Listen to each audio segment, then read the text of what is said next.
Alcatraz is a scary place. The prison, also known as The Rock, was home to many inmates before it was shut down. I'm your host Yusuf, and these are the top 10 inmates who were too evil for Alcatraz prison.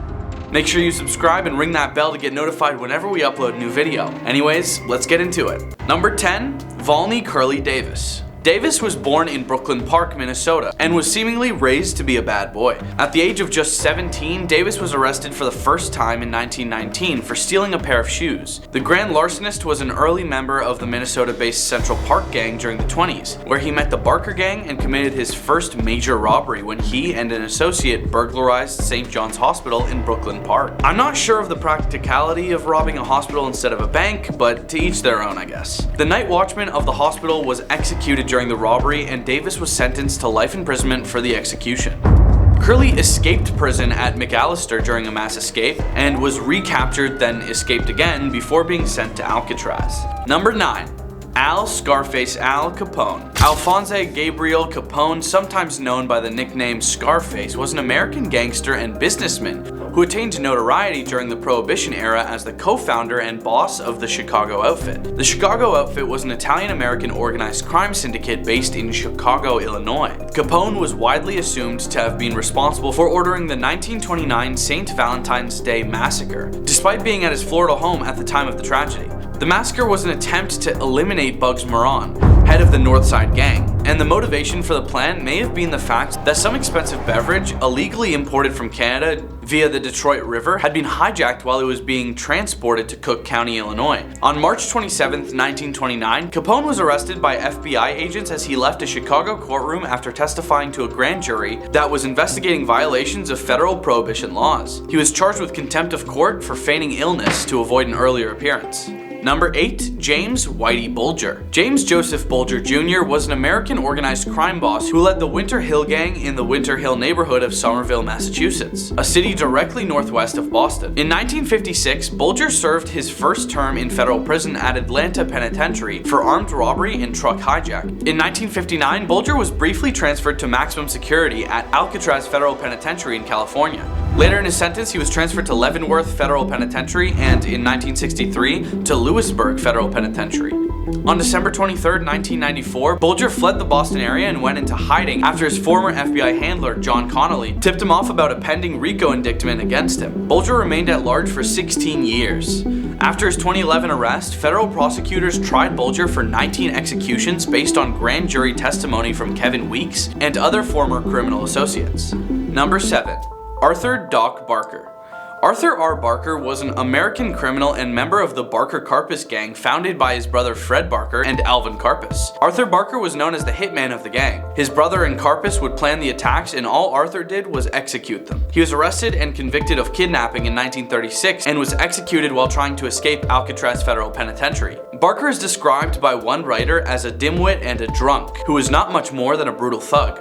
However, fellow Alcatraz inmate Henry Young said of him that he was determined and ruthless, and that once he started on anything, nothing can stop him but passing. Number 6. Basil the Owl Banghart. Basil Hugh Banghart Jr. was an American criminal, burglar, and prison escape artist. Although a successful stick-up artist during the 1920s and early 1930s, he is best remembered for his involvement in the hoax kidnapping of Chicago mobster Jake the Barber Factor, a crime for which Roger Toohey and he were eventually proven innocent after nearly 20 years in prison. After years of unsuccessful appeals, Banghart and Toohey escaped Joliet with Edward Durlack, Martlick Nelson, William Stewart, St. Clair McInerney, and James O'Connor on October 9, 1942. The convicts were given even longer jail sentences for their escape, and on January 2, 1943, Banghart was returned to Stateville, where he was placed in solitary confinement. He was then transferred with an escort of 18 federal marshals to Alcatraz.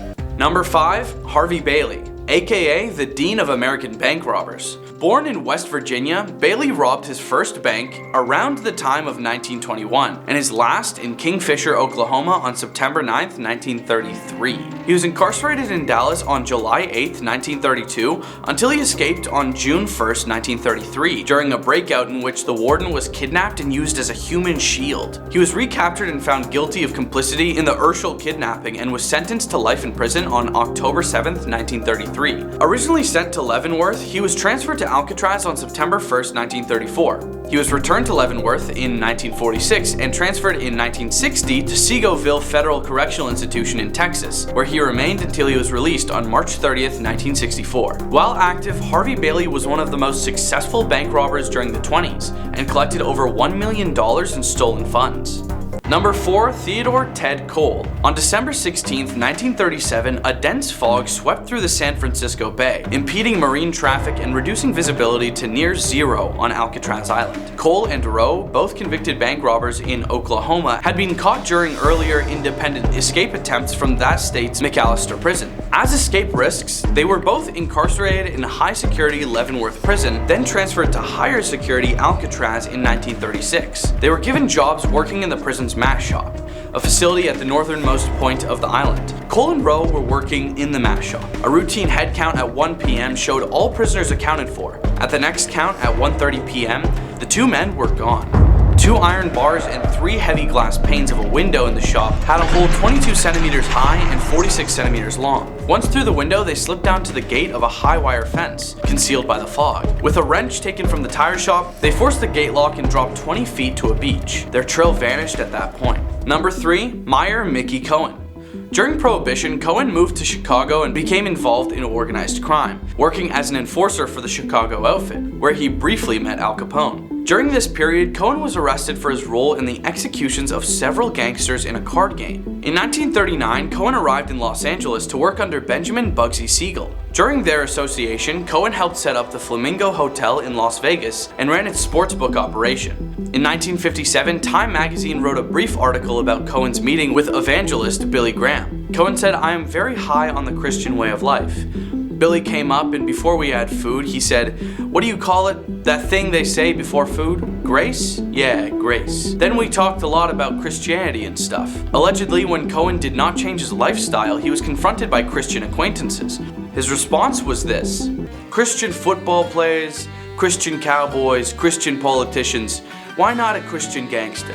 Cohen was convicted of tax evasion and sent to Alcatraz. Number 2. James C. Lucas, aka Texas bank robber. Lucas was originally sentenced to 30 years imprisonment for robbing First National Bank in Albany, Texas, in violation of the Dyer Act, interstate trafficking of stolen vehicles. He arrived in Alcatraz in January 1935 from the Texas State Prison and was known there as James Texas Bank Robber Lucas. James Lucas, along with 2 other inmates, were involved in an escape attempt in the spring of 1938. They enacted their escape plan on May 23, 1938 in the prison's mash shop, where they assaulted custodial officer Royal Klein with hammer blows to his head. They proceeded to the roof, where armed guard Harold Stites shot both Franklin and Limerick, although Lucas wasn't shot. Other guards arrived at the scene. Franklin, Limerick, and Lucas were cornered and surrendered to the guards. Number 1. George Kelly Barnes, aka Machine Gun Kelly. Barnes, better known by his pseudonym Machine Gun Kelly, was an American gangster from Memphis, Tennessee, active during the Prohibition era. His nickname came from his favorite weapon, a Thompson submachine gun. He is best known for the kidnapping of oil tycoon and businessman Charles F. Urschel in July 1933, from which he and his gang collected a $200,000 ransom. Urschel had collected and left considerable evidence that assisted the subsequent FBI investigation, which eventually led to Kelly's arrest in Memphis, Tennessee on September 26, 1933. His crimes also included bootlegging and armed robbery. The kidnapping of Urschel and the 2 trials that resulted were historic in several ways. They were the first federal criminal trials in the United States in which film cameras were allowed, the first kidnapping trials after the passing of the Lindbergh Law, which made kidnapping a federal crime, the first major case solved by J. Edgar Hoover's FBI, and the first prosecution in which defendants were transported by airplane. Machine Gun Kelly spent his remaining 21 years in prison. Thanks for watching. Make sure to like the video and leave a comment saying what you thought below. Anyways, we'll see you next time.